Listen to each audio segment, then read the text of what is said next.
ഒരു കപ്പൽ യാത്രയിൽ കാറ്റിന്റെ ദിശ മാറ്റാൻ നാവികനാകില്ല. എന്നാൽ പായകൾ കൃത്യമായി ക്രമീകരിച്ചാൽ ആ കാറ്റിനെ തന്നെ ലക്ഷ്യസ്ഥാനത്തേക്ക് എത്താനുള്ള ഇന്ധനമാക്കി മാറ്റാൻ അയാൾക്ക് സാധിക്കും.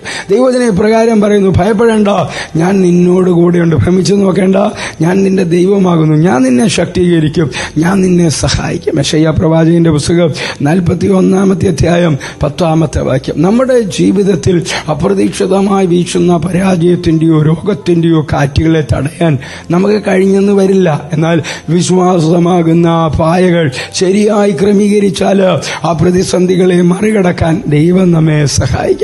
പ്രതിസന്ധികൾ നമ്മെ തകർക്കാനല്ല, മറിച്ച് നമ്മുടെ ഉള്ളിലെ ദൈവിക ശക്തിയെ പുറത്തു കൊണ്ടുവരുവാനാണ് വരുന്നത്. കാറ്റിനെ ശപിക്കുന്നതിനേക്കാൾ നല്ലത് പായകൾ ക്രമീകരിക്കുന്നതാണ്. സാഹചര്യങ്ങൾ എപ്പോഴും നമുക്ക് അനുകൂലമാകണമെന്നില്ല.